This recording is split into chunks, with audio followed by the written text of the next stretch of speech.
Marilah kita berdoa. Ya Allah Bapa yang mengasihi kami, yang memelihara dan menuntun jalan kami dalam setiap waktu kehidupan kami. Terima kasih Tuhan atas penyertaan-Mu bagi kami umat-Mu yang Engkau tebus ini. Dalam persekutuan kami pada minggu ini, sukacita merayakan keselamatan kami. Kami beribadah kepadamu, memuji memuliakan namamu, berseru dengan doa, dan juga menyiapkan hati dan pikiran kami untuk mendengarkan firman-Mu. Kiranya Tuhan membukakan telinga kami, hati kami, supaya kami mampu mendengarkan firman-Mu serta memahaminya dengan tuntunan kuasa Roh Kudus-Mu. Curahkan kepada kami hati yang damai, supaya kami Tuhan di dalam kedamaian untuk memahami firman-Mu. Di dalam nama anak-Mu Yesus Kristus kami berdoa. Amin. Selamat hari Minggu bagi kita semua. Jemaat yang dikasihi Tuhan Yesus Kristus, firman Tuhan bagi kita pada minggu ini yang menyapa kita, mengajak kita bersukacita. Karena Tuhan telah memberikan kemenangan bagi kita. Mari kita buka Alkitab kita, Ester pasal 9 ayat 11 sampai dengan ayat 19. Saya akan membacakan bagi kita sekalian, beginilah dikatakan. Pada hari itu juga jumlah orang-orang yang terbunuh di dalam benteng Susan disampaikan ke hadapan raja. Lalu titah raja kepada Ester sang ratu. Di dalam benteng Susan saja orang Yahudi telah membunuh dan membinasakan 500 orang beserta ke-10 anak Haman. Di daerah-daerah kerajaan yang lain, entahlah apa yang diperbuat mereka. Dan apakah permintaanmu sekarang? Niscaya akan dikabulkan. Dan apakah keinginanmu lagi? Niscaya dipenuhi. Lalu jawab Ester, jikalau baik pada pemandangan raja, diizinkanlah kiranya kepada orang Yahudi yang di Susan untuk berbuat besok pun sesuai dengan undang-undang untuk hari ini. Dan ke-10 anak Haman itu hendaklah disulakan pada tiang. Raja pun menitahkan berbuat demikian. Maka undang-undang itu dikeluarkan di Susan. Dan ke-10 anak Haman disulakan orang. Jadi berkumpullah orang Yahudi yang di Susan pada hari yang ke-14 bulan Adar juga. Dan dibunuhnyalah di Susan 300 orang. Tetapi kepada barang rampasan tidaklah mereka mengulurkan tangan. Orang Yahudi yang lain yang ada di dalam daerah kerajaan berkumpul dan mempertahankan nyawanya serta mendapat keamanan terhadap musuhnya. Mereka membunuh 75.000 orang di antara pembenci-pembenci mereka. Tetapi kepada barang rampasan tidaklah mereka mengulurkan tangan. Hal itu terjadi pada hari yang ke-13 dalam bulan Adar. Pada hari yang ke-14 berhentilah mereka dan hari itu dijadikan mereka hari perjamuan dan sukacita. Akan tetapi orang Yahudi yang di Susan berkumpul baik pada hari yang ke-13, baik pada hari yang ke-14 dalam bulan itu. Lalu berhentilah mereka pada hari yang ke-15 dan hari itu dijadikan mereka hari perjamuan dan sukacita. Oleh sebab itu orang Yahudi yang di penudusan, yakni yang di perkampungan, merayakan hari yang ke-14 bulan Adar itu sebagai hari sukacita dan hari perjamuan, dan sebagai hari gembira untuk antar mengantar makanan. Demikian firman Tuhan. Jemaat yang dikasihi Tuhan Yesus Kristus, pernahkah kita merasa atau pernahkah kita melihat bahwa awan begitu hitam dan pekat, seolah-olah kepekatan itu menutupi langit? Ya, gelap sekali rasanya. Seolah-olah kegelapan itu menunjukkan bahwa akan adanya hujan yang tidak akan henti-hentinya. Matahari tidak lagi nampak, ya. Dan kita berpikir ini menandakan hujan yang tidak akan berhenti. Tetapi tahukah saudara sekalian bahwa di balik kepekatan awan yang hitam pekat itu masih ada matahari yang terus terbit untuk menyinari. Sekalipun awan yang hitam pekat itu dibarengi dengan angin yang begitu kencang, tetapi percayalah masih ada terang, masih ada cahaya matahari yang akan menyinari. Matahari tetap bersinar, dan dengan keyakinan kita akan melihat bahwa kegelapan itu akan berubah menjadi terang. Awan yang hitam pekat akan berlalu dan langit kembali cerah tersenyum menunjukkan keindahannya. Jemaat yang dikasihi Tuhan, kadang seperti awan yang begitu pekat, seperti langit yang begitu gelap, sepertinya tidak ada cahaya, sepertinya tidak ada lagi terang, sepertinya tidak ada lagi jalan keluar. Terkadang hidup kita juga demikian. Kita merasakan ancaman, kita merasakan penderitaan atau masalah yang datang bertubi-tubi, atau kecemasan, ketakutan hati kita, atau bahkan sepertinya kita menemukan jalan yang buntu di dalam hidup ini. Sepertinya hampir diambang keputusasaan, ya. Rasanya Tuhan sudah jauh, tidak dekat lagi dengan kita. Bahkan Dia tidak lagi melihat keadaan kita. Sepertinya tidaklah lagi harapan. Namun firman Tuhan hari ini menyuarakan kepada kita dengan tegas, di saat keadaan sulit, di saat ancaman, di saat situasi yang mungkin mustahil untuk kembali baik-baik saja.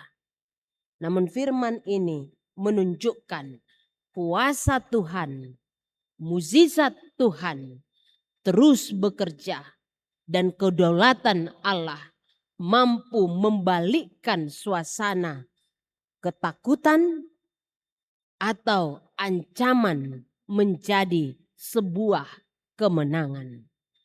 Kita melihat firman Tuhan hari ini. Tuhan tidak pernah kalah.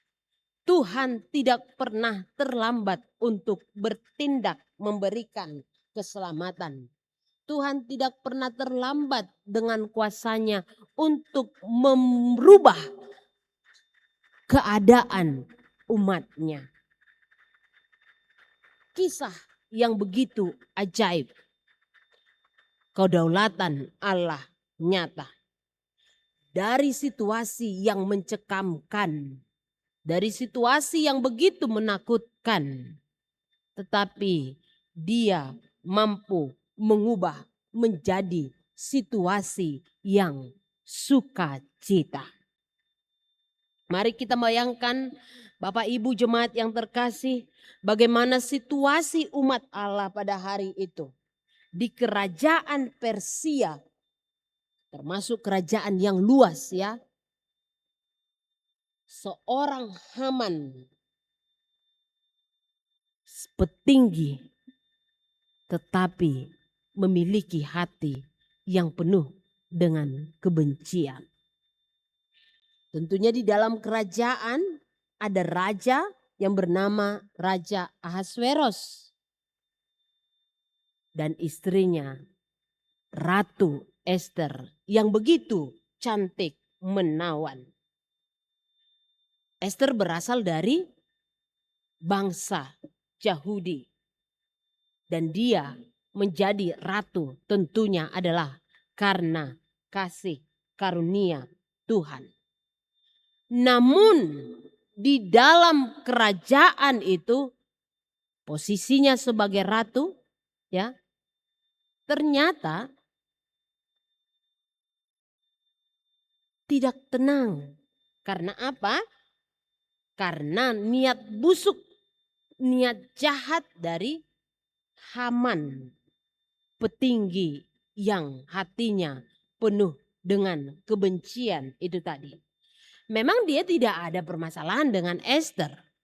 Tetapi Esther memiliki sepupu yang juga dianggapnya sudah sebagai bapak, ayah. Ya. Jadi sepupunya bernama Mordekhai. Saat itu Mordekhai dia bekerja sebagai penjaga di istana. Ternyata dari petinggi Haman itu ada satu undang-undang bahwa setiap orang yang bertemu dia harus sujud menyembahnya. Ya, itu sudah menunjukkan karakter yang tidak baik ya. Karena itu sudah kesombongan, bahkan lebih dari kesombongan. Ada perintah supaya setiap orang yang bertemu sujud kepadanya. Dan Mordekhai dia tidak mau sujud kepada Haman. Ini mengakibatkan murka bagi Haman. Sehingga dia merencanakan hal yang jahat kepada Mordekhai sebagai bangsa Yahudi. Bahkan bukan hanya kepada Mordekhai saja. Termasuk kepada seluruh bangsa Yahudi yang tinggal di daerah itu. Termasuk kepada seluruh bayi, wanita, maupun yang sudah lansia. Dengan undian, dia menentukan kapan hari pemusnahan atau pembantaian atau genosida itu dilakukan. Ya. Ternyata dengan undian itu, melemparkan undian itu, ditemukan atau memilih tanggal 13 di bulan Adar. Itulah hari pemusnahan atau pembantaian kepada seluruh bangsa Yahudi. Memang ini tidaklah baik dan sangat kejam. Bayangkan bagaimana rasa takutnya mereka pada saat itu. Mereka tentu menangis, gemetar. Mereka sangat menghadapi situasi yang begitu mencekam, seolah-olah hidup ini sudah diambang pintu kematian. Maka Mordekhai termasuk orang yang taat kepada Tuhan. Ya, itu bisa kita baca dalam kitab Ester pasal 4 ayat 13 sampai 14. Mordekhai mengirimkan pesan atau menyuruh orang menyampaikan pesan kepada Ester.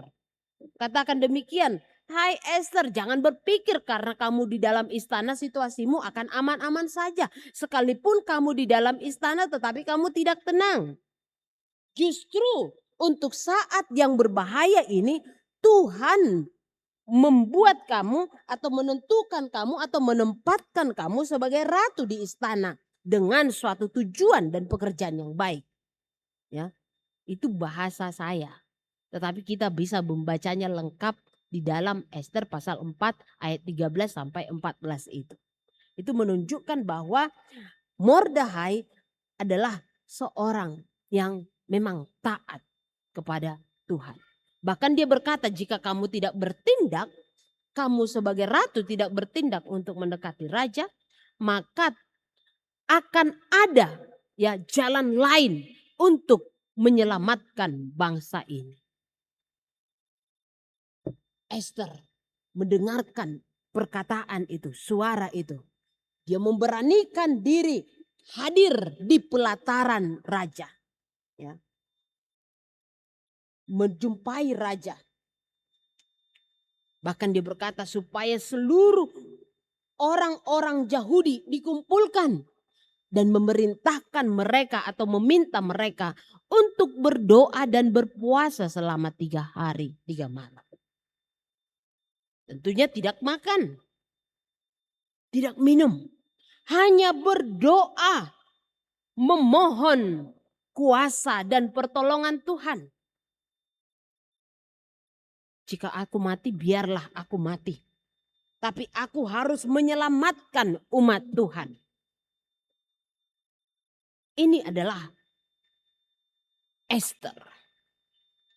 Yang dia hidup di istana tetapi masih imannya, masih iman yang bertindak. Terbukti ketika dia mengajak supaya semua bangsa Yahudi berdoa kepada Tuhan. Apa yang direncanakan tadi oleh Haman untuk menghancurkan umat Tuhan, kita melihat berbalik menjadi kehancuran bagi dirinya sendiri. Jadi hari yang seharusnya hari pembantaian, hari kematian berubah menjadi hari kemenangan yang besar. Tentunya semuanya itu bukan karena kekuatan Mordekhai, bukan karena kekuatan Ester saja atau bangsa Yahudi, tetapi itu karena kuasa Allah yang bekerja dan mereka juga terlebih dahulu menyerahkan diri di dalam doa dan puasa sehingga Tuhan bertindak atas hidup mereka. Ya, menyerahkan diri kepada Tuhan. Apa yang kita lihat dari cerita ini, Amang Inang, jemaat yang terkasih. Ingat apa yang kamu rencanakan, apa yang kamu tabur, itu yang akan dituai. Apa yang kita rencanakan, rencana itu juga akan berbalik kepada kita. Di sini kita belajar kebenaran Tuhan. Siapa yang menggali lubang, dia sendiri yang akan masuk ke dalam lubang yang dia gali itu. Jadi jangan pernah merencanakan hal yang jahat, hal yang tidak baik. Sekalipun itu belum kita lakukan, masih hanya perencanaan. Ingat, itu sendiri akan mengancam dan membahayakan kita. Unang marujar-ujaran narowa. Ya. Arti dari titah ke-8 termasuk unang marujar-ujaran narowa. Sekalipun belum membunuh, tetapi hanya merencanakan yang jahat juga, itu sudah dosa. Ya, itu tidak diizinkan. Jangan pernah berpikir untuk melakukan kejahatan, merencanakan sesuatu yang jahat supaya kita menjadi seorang pemenang. Justru kejahatan itu akan menimpa kita sendiri. Jangan memfitnah supaya kamu menjadi pemenang, supaya kamu disenangi.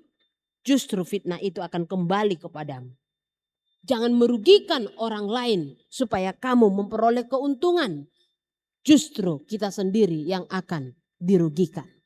Jadi perencanaan yang tidak baik, yang jahat, itu bukanlah karakter dari pengikut Tuhan. Tuhan melihat bahkan ketika kita belum melakukannya. Masih hanya rencana, itu tidak diizinkan. Rencana yang jahat pasti akan berbalik menimpa diri kita sendiri. Jadi kita melihat di sini apa yang terjadi kepada bangsa Yahudi. Ini mengajarkan kepada kita hal yang begitu indah.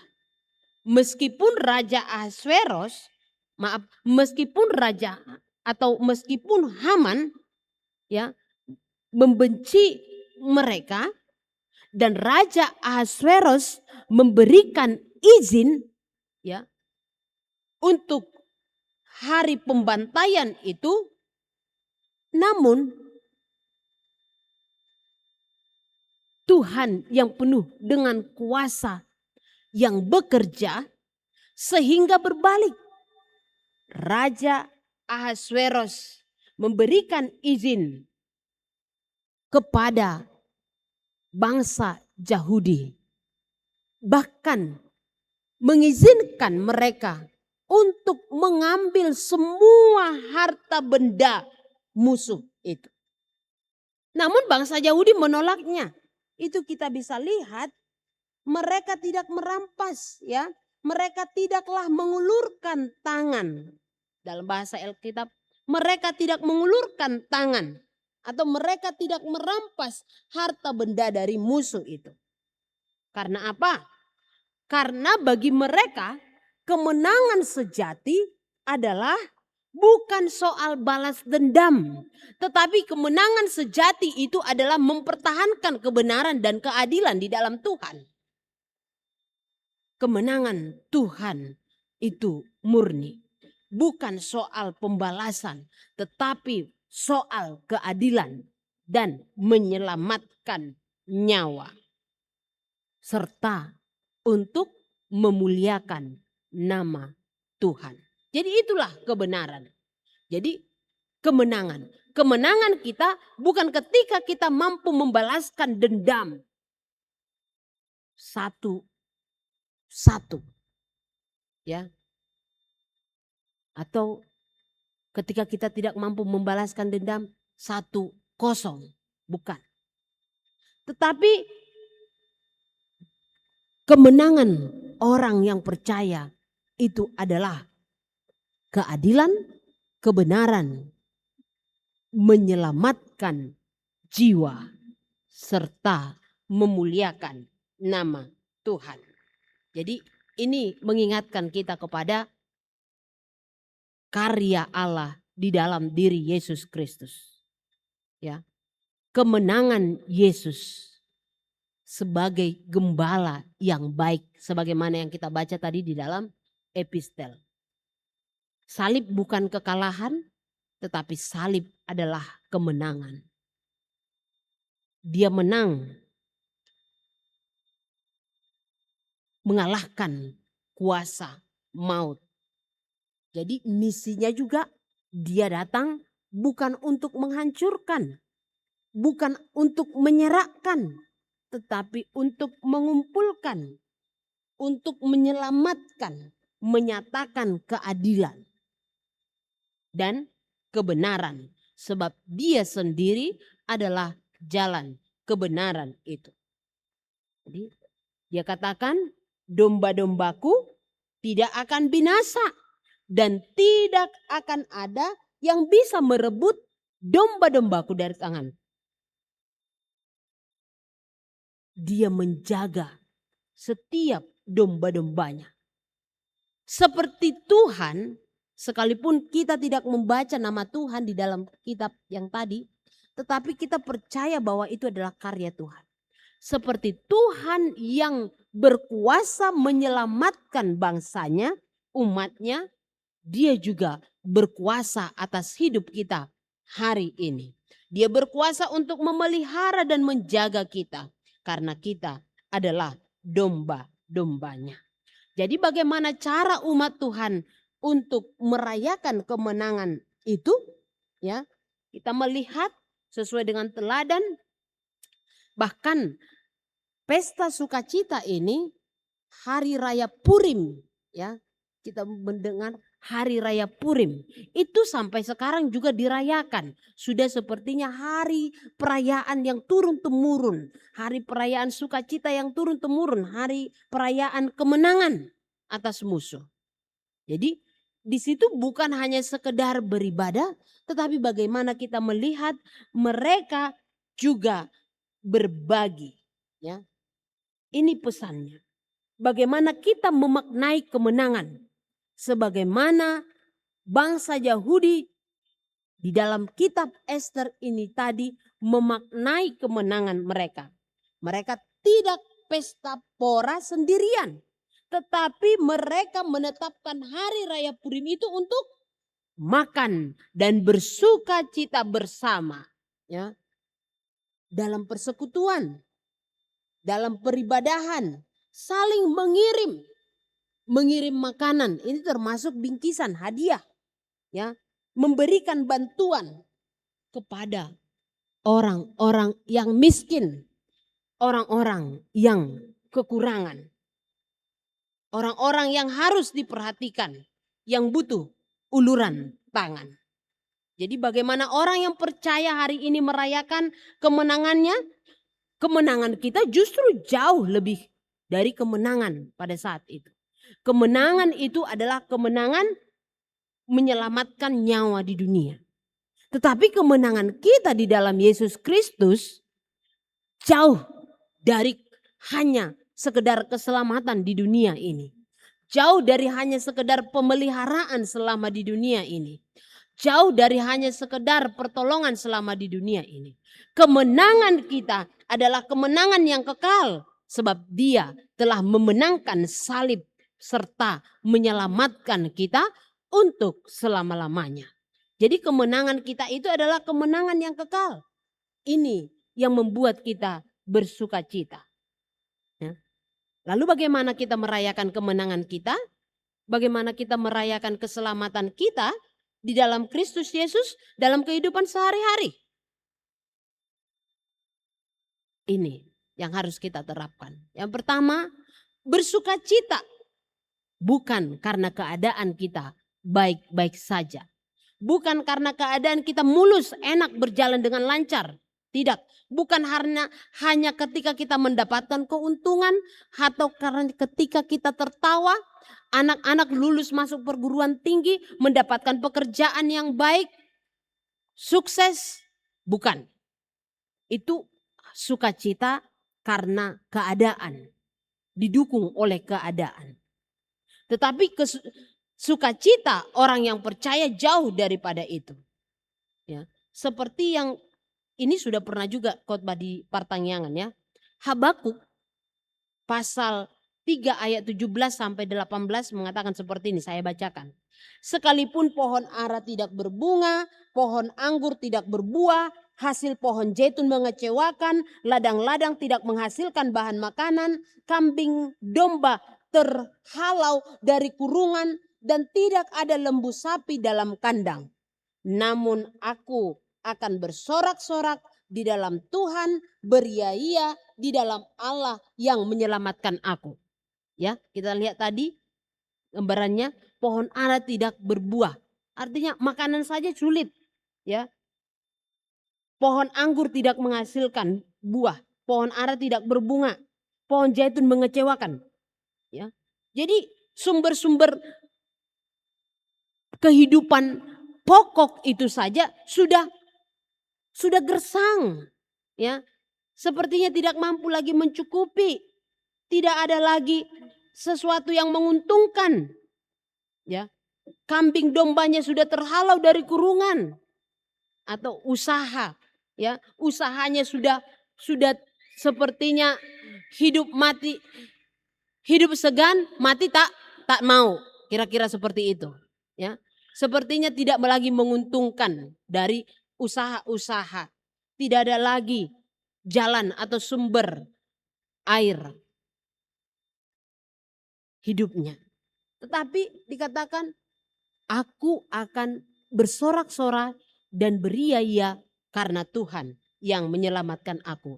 Habakuk pasal 3 ayat 17 sampai 18. Saya ingat ini sudah pernah khotbah pertanyaan, tetapi tidak tahun ini, tahun lalu. Jadi sekalipun kehidupan susah, tetapi ada sorak-sorai di dalam Tuhan. Karena apa? Karena di dalam kesusahan kita mengingat Yesus Kristus gembala yang baik dan Yesus Kristus yang telah menang mengalahkan maut. Yesus Kristus yang selalu tidak pernah terlambat untuk bekerja. Yesus Kristus yang selalu menyertai dan menunjukkan jalan bagi kita. Jadi ini adalah sebuah kepastian bahwa di dalam Dia, di dalam Yesus gembala yang baik, kita akan menjadi pemenang dan dikumpulkan di satu tempat yang begitu indah.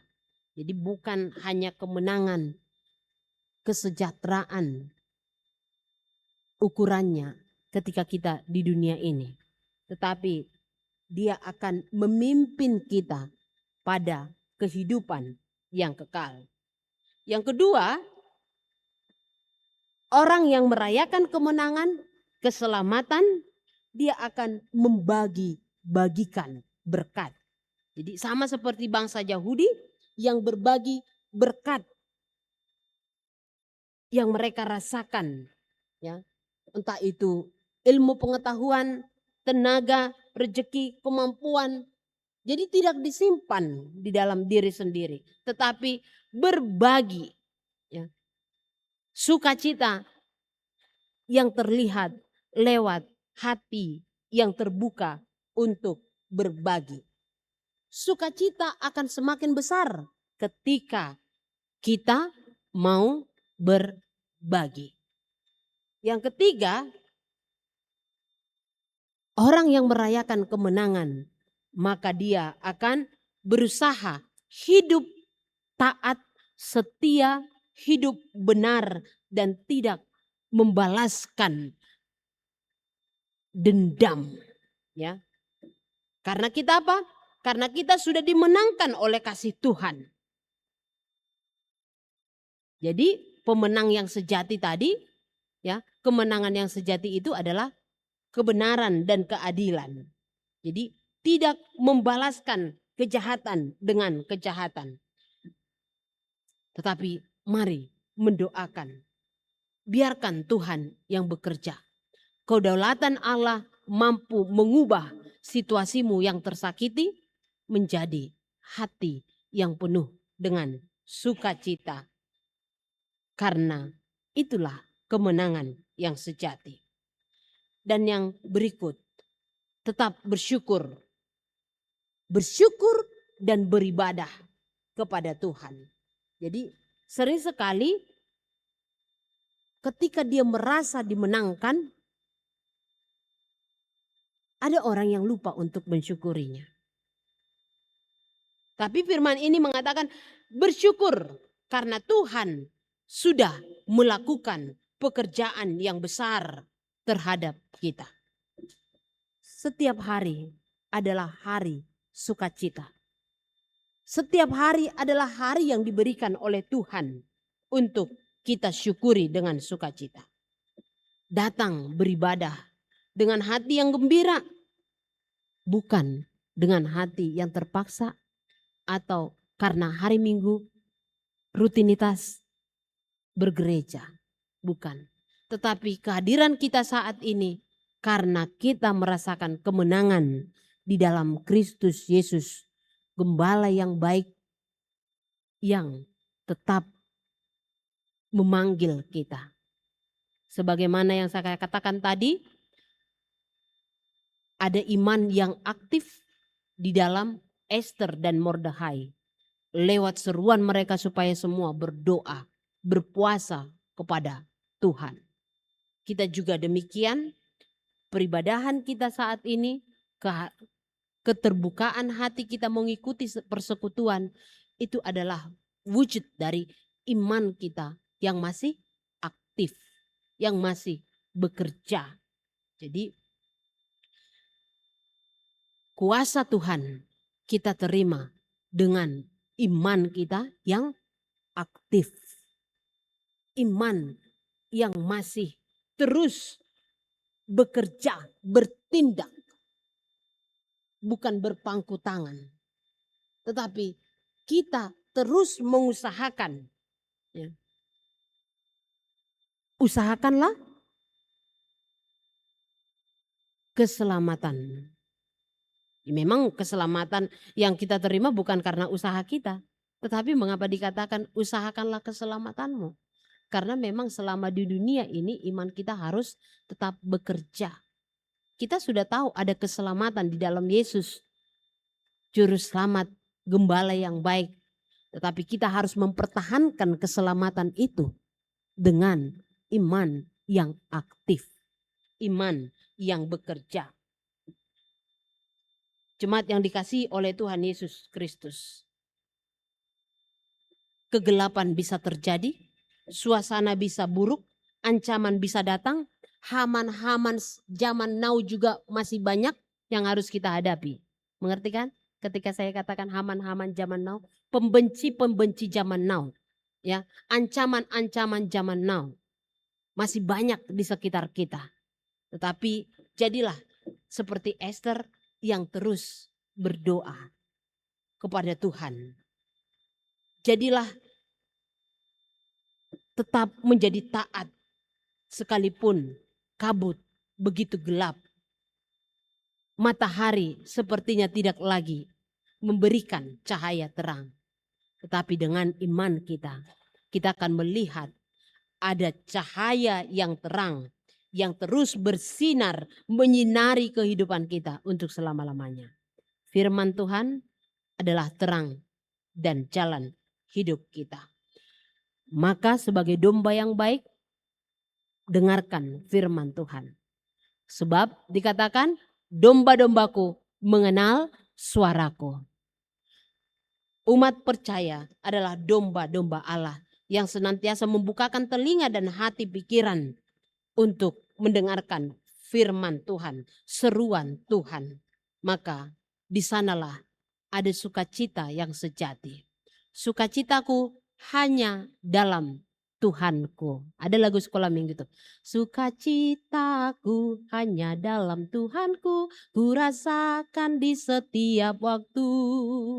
Jadi bagaimana kita merasakan sukacita setiap waktu hanya di dalam Tuhan, bukan karena keadaan kita yang baik-baik saja. Jadilah bersukacita, tetaplah bersukacita di dalam Tuhan. Amin. Kita berdoa. Terima kasih ya Tuhan untuk sukacita yang kekal yang Kau berikan bagi kami di dalam darah Kristus Yesus Juru Selamat kami. Kami tahu banyak hal yang menakutkan di dalam hidup ini.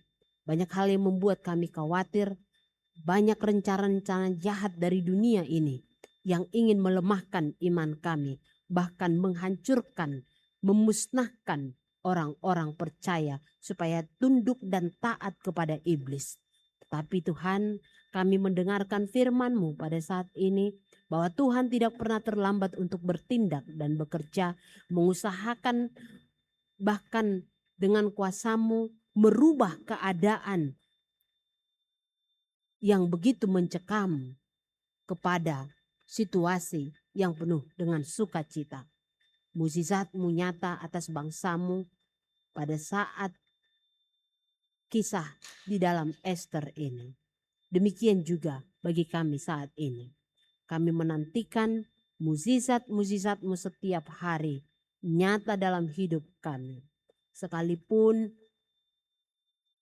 kabut gelap gulita menyelimuti suasana hidup kami, tetapi ada terang Tuhan yang menyinari hati kami, supaya kami berpengharapan, berseru kepadamu, memohon pertolonganmu. Dunia ini tidak mampu menyelamatkan, tetapi pertolongan kami hanya dari Tuhan. Oleh karenanya kami bersuka cita menjadi milik Tuhan. Ya Allah Bapa, kami juga memohon kepadamu atas apa yang telah kami dengarkan lewat warta jemaat pada minggu ini, di mana banyak hal yang harus dikerjakan di dalam pelayanan gerejamu HKBP Ciputat ini. Tuhan, biarlah setiap rangkaian pelayanan pada minggu ini, kegiatan kategorial sekolah minggu, remaja, naposo, kaum bapak, dan kaum perempuan. Tuhan, Engkau melihatnya. Bahkan hingga kegiatan-kegiatan orang tua kami yang sudah lansia. Biarlah itu berjalan dengan rencanamu, seturut dengan kehendakmu. Berkati seluruh jemaatmu, mulai dari sekolah minggu sampai kepada lansia yang akan mengikuti kegiatan kategorial minggu ini. Berkati pelayan-pelayan yang akan melayani kegiatan kategorial pada minggu ini. Berkati juga jemaat-jemaatmu yang berduka cita, keluarga Amang Siringoringo. Biarlah Tuhan, Engkau memberkati Inang Nyonya Siringoringo, memberikan semangat, kekuatan, pengharapan bersama 3 anak yang Engkau anugerahkan bagi mereka. Tuhan adalah penghiburan bagi keluarga itu. Hiburkanlah hati jemaatmu yang berduka cita. Kuatkanlah hati jemaatmu yang dalam keadaan lemah. Tuntun jemaatmu yang pada saat ini mungkin kehilangan arah. Kami juga memohon bagi jemaatmu yang terbaring sakit di rumah sakit ataupun pemulihan di rumah. Tuhan, Kau tahu keadaan mereka, bagaimana perasaan mereka saat ini. Kau adalah tabib yang ajaib, sebagaimana Tuhan menyatakan mukjizat-mukjizat bagi umat-Mu. Demikian kami memohon dengan kerendahan hati. Nyatakanlah mukjizat-mukjizat-Mu bagi jemaat-Mu HKBP Ciputat ini. Bukan hanya karena keadaan sakit, tetapi yang sedang bergumul, yang menderita, yang menghadapi masalah, pergumulan. Kau bantu Tuhan. Kau sanggup mengubah keadaan yang cemas, yang khawatir, yang menakutkan itu menjadi keadaan sukacita. Biarlah Tuhan, jemaat-Mu semuanya tetap bersuka cita di dalam Tuhan karena penyertaan-Mu yang selalu ada, karena pertolongan-Mu yang tidak pernah terlambat. Berkati juga jemaat-Mu yang bersuka cita, mungkin merayakan kemenangan anak-anak memasuki ujian, memasuki perguruan tinggi negeri ataupun swasta, atau mendapatkan pekerjaan yang lebih baik, mendapatkan hasil usaha yang lebih dari cukup, atau juga mungkin pekerjaan-pekerjaan yang Engkau berikan dengan menghasilkan gaji yang besar sehingga jemaat-Mu bersuka cita. Tapi di dalam sukacita itu Tuhan, biarlah sukacita yang mau berbagi, yang terbuka untuk memperhatikan orang-orang di sekitar yang membutuhkan uluran tangan-Mu, pertolongan. Terima kasih ya Tuhan untuk jemaat-Mu yang Engkau berikan sukacita karena keadaan. Tetapi sukacita kami lebih daripada itu. Kami tahu kami akan tetap bersukacita karena kami telah dimenangkan oleh darah Kristus. Izinkan kami untuk tetap merenungkan kemenangan dan keselamatan kami, supaya kami tetap memiliki hati yang terbuka untuk beribadah, bernyanyi, bersyukur, dan berbagi. Terima kasih ya Allah. Kami serahkan hidup kami kepadamu. Kebaktian atau ibadah pukul 10 nanti yang akan kami lanjutkan di gereja ini. Biarlah Tuhan yang mengantarkan jemaat-Mu hadir dengan selamat, dan seluruh parhalado yang akan melayani, biarlah Tuhan yang juga menghantarkan mereka dalam keadaan selamat. Kami yang pelayan ibadah pagi ini, kami serahkan pelayanan kami kepadamu Tuhan. Hanya di dalam anak-Mu, Yesus Kristus, Juru Selamat kami yang hidup. Amin.